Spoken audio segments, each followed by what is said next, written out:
Merci François et bonjour à toutes et à toutes. Donc je vais me présenter, Bénédicte Hillois, je suis à la SNCF depuis très longtemps.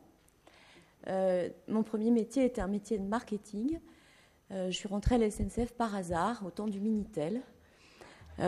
Autant vous dire que je ne suis pas une digital native, je suis plutôt une digital tardive. Ma culture est celle du service et dans mon expérience à la SNCF, j'ai par exemple dirigé les contrôleurs pendant 6 ans.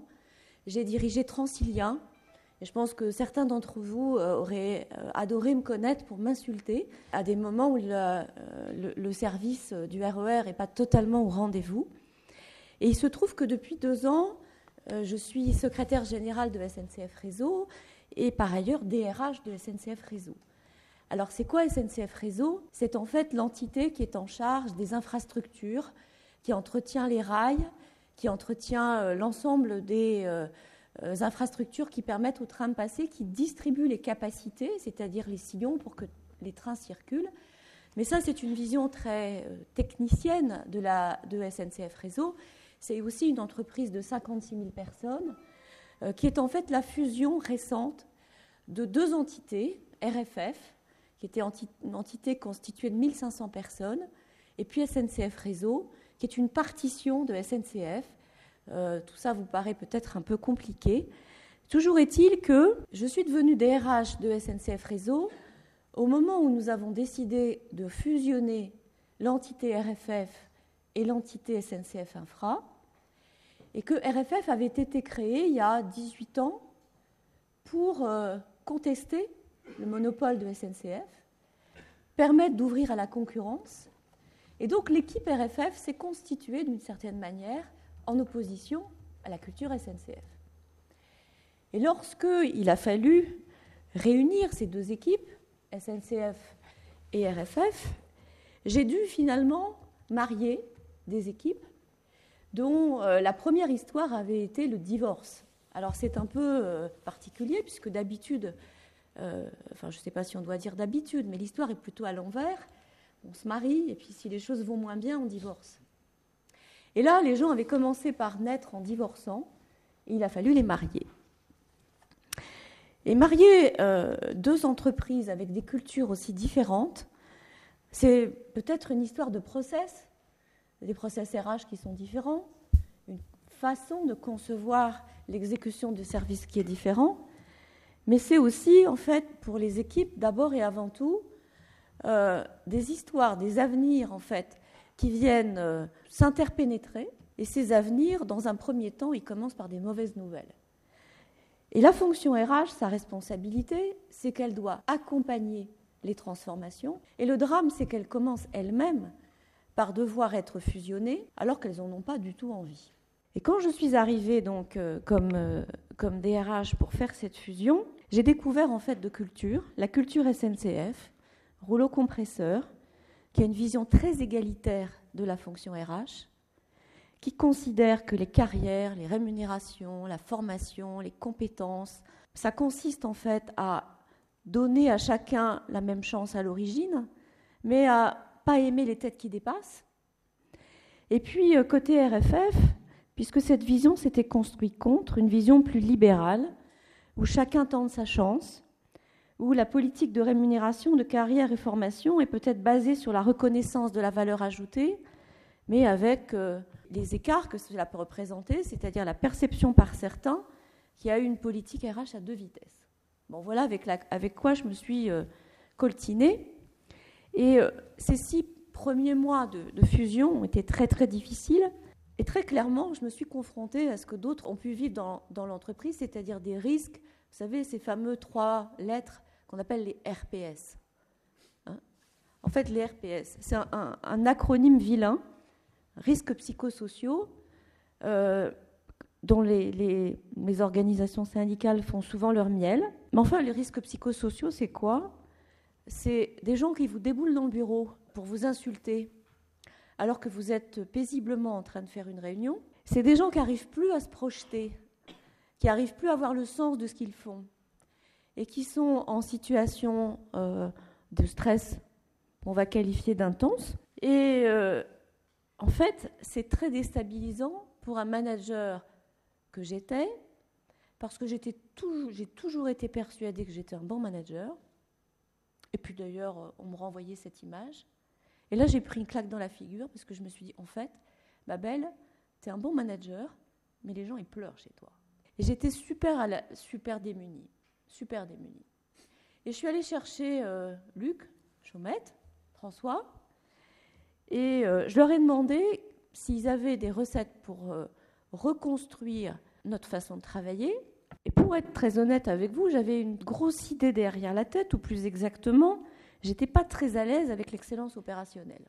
J'étais pas à l'aise avec l'excellence opérationnelle parce que j'en avais une vision technicienne.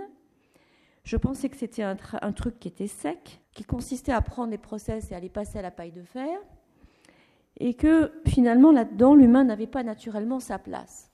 J'étais d'ailleurs plutôt encline à préférer les méthodes de type design thinking, c'est-à-dire, vous savez, ces méthodes qui consistent en fait à partir de l'utilisateur et à mettre en face d'eux des développeurs pour reconstruire et redesigner from scratch l'ensemble de leur processus. Et donc, ce que je leur ai demandé, en fait, c'est de marier ces deux dimensions, décidément, le mot mariage, ça fait 2 fois que je l'utilise, pour, en fait, construire un processus de travail qui permette de donner à la fois sa place à la méthode et à l'émotion. Puisqu'en fait, dans ce qui m'arrivait, il y avait à gérer beaucoup de cette émotion. Et donc, ils ont commencé par me dire que c'était difficile. Hein. Là, ils sont fiers aujourd'hui parce qu'on en parle, mais ils ont commencé par me dire que c'était quand même très, très difficile. Et donc, on a décidé de le faire à partir d'une démarche culturelle, c'est-à-dire qu'on a réuni notre comité de direction. On a travaillé sur les éléments de notre culture à chacun, c'est-à-dire la culture d'entreprise, mais aussi nos cultures, nos systèmes de valeurs personnels. Quel sens ont trouvé à notre action ? Et dans ce séminaire de travail commun, on a fait émerger un certain nombre de projets qui sont un mélange de Lean, de Six Sigma, donc on a fait des DMAIC et tout ça, et en même temps de choses plus originales. On a designé avec nos Playmobil nos organisations et on a inventé un certain nombre de choses. Donc, ce dont je voudrais vous parler, c'est des choses un peu originales qu'on a inventées. D'abord, on a inventé ce qu'on a appelé les anges gardiens. Ça nous a tellement frappé qu'on ait pu laisser des gens pleurer dans les bureaux sans le voir, qu'on s'est dit que chacun dans l'organisation devait choisir un ange gardien et que l'ange gardien était la personne qui veillait sur lui et qui avait comme seul objectif de s'intéresser à son bien-être. Que ce n'était pas une responsabilité de l'organisation, mais que c'était une responsabilité d'une personne choisie par lui ou par elle dans l'organisation, et que cette personne, en fait, n'était pas forcément connue des autres, mais qu'elle avait la responsabilité de se préoccuper de lui ou d'elle. Ensuite, on a décidé que, alors c'est des choses qui vont vous paraître plus élémentaires pour les digital natives qui sont autour de cette salle, de nous fabriquer des groupes de type WhatsApp. Hein. On a décidé aussi que dans notre semaine, on aurait des rituels de travail avec notre mardi sérieux et notre Happy Friday. Et à partir de là, c'est seulement à partir de là qu'on a fait rentrer les méthodes plus classiques de management visuel, de DMAIC, et qu'on a commencé à se prendre les process irritants et à les travailler de façon, entre guillemets, plus classique. Ce qui est intéressant, c'est que cette méthode, elle a été d'abord installée au niveau du comité de direction, et puis ensuite, elle s'est diffusée de façon virale, c'est-à-dire chaque membre du comité de direction a fait la même chose avec sa propre équipe, a inventé d'ailleurs ses propres rituels. Et ce que je voudrais partager avec vous, c'est que, et ça je ne sais pas si François sait, mais nous avons inventé des nouveaux rituels depuis. Donc un rituel que mes collaborateurs ont appelé la corginette. En fait, c'est une méthode de feedback qui consiste à donner à chaque collaborateur au sein de l'équipe la responsabilité et la possibilité de dire publiquement devant les autres ce qui, chez moi, est en écart entre les valeurs que je promeus et la façon dont je me comporte. Ça m'a beaucoup aidée parce que j'ai tellement été déstabilisée par cette histoire de collaborateurs qui pleuraient que je voulais plus jamais que ça arrive. Alors pourquoi c'est Ginette, parce que c'est une histoire de rituel d'équipe où un jour je me suis appelée Ginette devant les autres et ils m'ont plutôt qu'appelé ça l'accord Bénédicte, ils ont appelé ça l'accord Ginette, mais peu importe. Et donc on a institué ce rituel. Chaque fois que l'un d'entre nous considère qu'il y a un écart entre ce que l'on professe et la façon dont on agit, on a le droit de le dire et de le dire devant les autres. Et pourquoi on a le droit de le dire devant les autres ? On a créé la confiance entre nous. On n'aurait jamais pu faire ça l'année dernière. On peut le faire aujourd'hui parce que la confiance existe.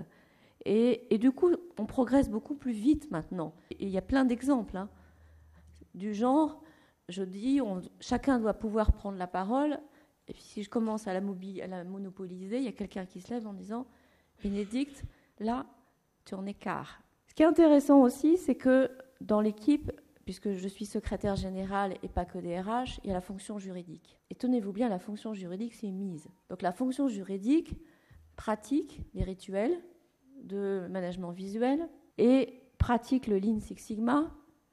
Et donc, on s'est mis à faire des DMAIC sur la gestion de nos contentieux. Et on a pu le faire parce qu'on a installé cette démarche de confiance à l'origine. On n'est pas du tout au bout, parce qu'en fait, ce que nous avons réussi à faire tout de suite, c'est que nous avons réussi à retrouver de la sérénité dans l'équipe. On va d'ailleurs pouvoir le mesurer dans le cadre de notre baromètre de satisfaction des collaborateurs, puisqu'il est en place depuis quelques années, et on va voir la mesure aujourd'hui. Mais ce qu'on n'a pas encore fait, c'est qu'on ne s'est pas encore confronté à la satisfaction de nos clients internes, c'est-à-dire des salariés et des managers. Je pense que l'année dernière, les choses étaient tellement irritées que le fait d'imaginer qu'on puisse faire un point zéro du baromètre de satisfaction des clients internes n'était pas accessible. Mais qu'aujourd'hui, ayant retrouvé de la sérénité, on va pouvoir mesurer une sorte de point zéro de la satisfaction des salariés et des managers, qui va être le point de départ de notre mesure, et on va pouvoir du coup, refaisant le baromètre avec des pas successifs, mesurer les progrès.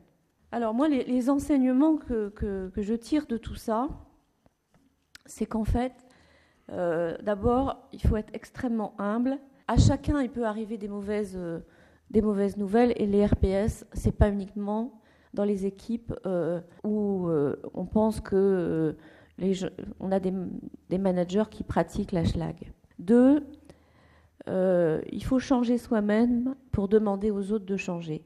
3, il faut travailler sur nos cultures. Et dans ce qui nous est arrivé, on a utilisé les techniques des ingénieurs qu'on a mélangées avec les techniques habituelles un peu psychologisantes des RH. Et on a voulu y introduire le digital avec une dimension humaine. Et ça nous a, mine de rien,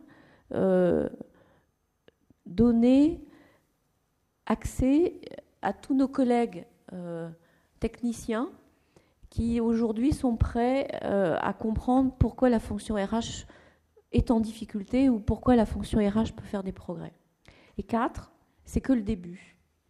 Mais qu'en fait, c'est tellement difficile de commencer que je pense qu'on est sur la bonne voie. Voilà. Merci à vous.